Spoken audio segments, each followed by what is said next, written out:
I'm not sure if the bat's away, the cat will play, but Catwoman goes shopping for her wedding dress in her own spectacular fashion. What's up, everybody? I'm Stan, and welcome to Detail Comics, where we go over comics in detail. This is an iRate review, the show where I go over a comic book, its story, its art, give you my impressions, and let you know whether it's something you should go back to the comic book shop for or not.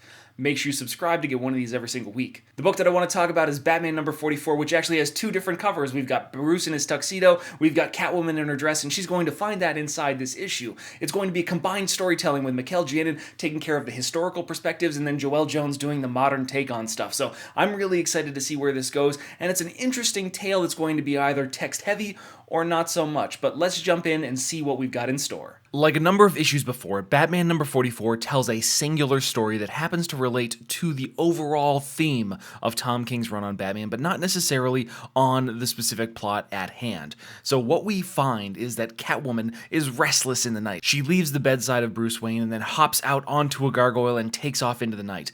But that isn't the only story that happens. So when we see Batman and Catwoman first interacting, she looks very different in her green dress, but this is taken from Batman number 1 when she's a cat burglar, and underneath the bandage that he's unwrapping off of her ankle, he finds a necklace. But it's really all about how they started their relationship and how their relationship continues and evolves over the entire history of Batman and Catwoman. When we next see Mikel Janin put Catwoman and Batman together, we see her trying to escape. She just freshly broke out of prison, but noticing that the rubble is about to fall out of the building, she dives back to save Batman and Robin, putting herself at risk, which is the first time we really see Catwoman putting herself in danger for the sake of the Caped Crusader. As we jump forward a little bit more in time, we see Catwoman in her retired state, sitting there in her red dress as she kind of confronts Batman with an article that was put out in the newspaper talking about Batman's victory over Catwoman.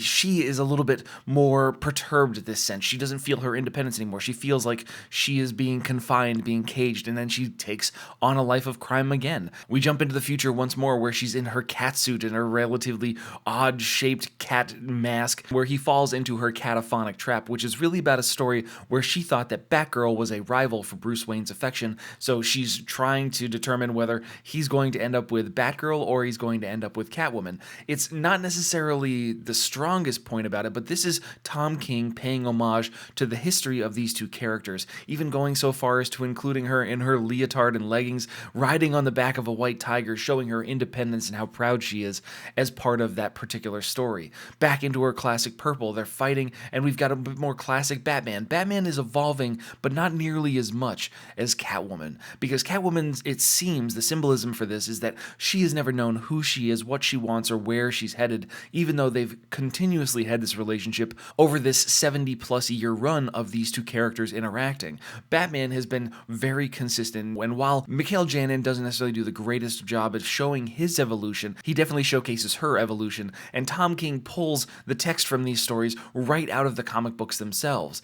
As we get into more modern times, we see her in her familiar purple catsuit, and eventually inside her black catsuit as well. That great Jim Lee scene where we actually saw one of the first real kisses, the first really serious kisses in continuity inside that Hush storyline, before we finally make their way into the last iteration of Batman and Catwoman, where they're jumping across rooftops, Mikel Janin style, in fantastical small pieces of poses across a giant 2-page spread, where they're talking about their evolution. They're talking about how they're in this relationship and what it's going to be. We keep changing. We're never the same. It's not the outfits, it's something more. We're just looking for something that fits, and that's the idea that they have been ships passing in the night, and sometimes not passing at all, but they've always tried to find a way for their puzzle pieces to fit together, and that's the key to this story as far as a historical perspective. While we're taking on this history of Batman, we actually see Selina heading out into the night, and we think that she's not necessarily up to any good, as we see her come up from the sewer water, planting a bomb on the underside of this tunnel, and then exploding it. We're wondering, is she going to be committing some sort of burglary? Is she going to be a burglar or a bride? And when the explosion takes place, we see that it's actually into a dress shop, specifically for wedding dresses. She is doing some late night shopping in a very Selina Catwoman style.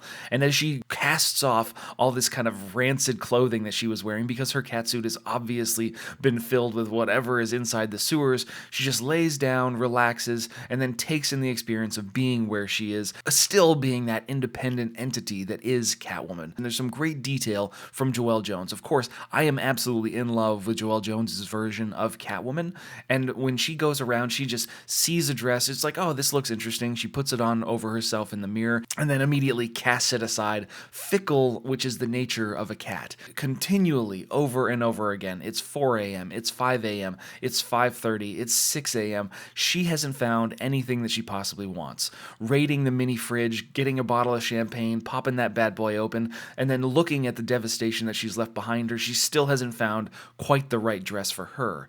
And then she spots it. Amongst all these pristine white dresses, there's one that's got some black lace that seems to speak to her, and it's not just the color, it's not just the style, it's the $28,000 price tag that seems to scratch that cat's itch for the most expensive and finest things in life.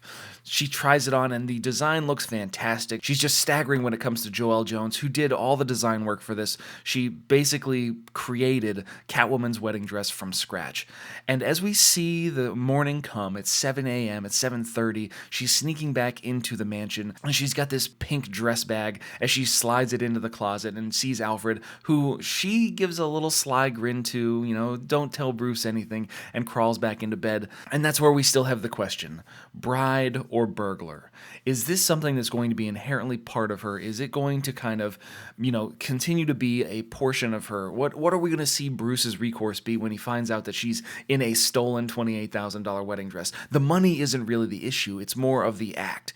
Is she turning good? Is she going bad? Is she still kind of caught between both worlds? And what kind of dilemma is that going to cause the couple as they move forward in this wedding progression? While it hasn't moved forward the overall plot, it has given us an indication, a little bit more insight into the history of Batman and Catwoman, as well as the future of where things are going to be going. Because if she continues with these tendencies, she might be messing up the best thing for Batman and for Catwoman. But as she says in this book, and as people have said before, a leopard can't change its spots. But I want to know what you guys think about Batman number 44. Does it do anything for you? Does it feel like it's heartfelt? Does it feel like it's a little bit shallow when it comes to these things? What do you think of Mikhail Janon's art and the design for Joelle Jones?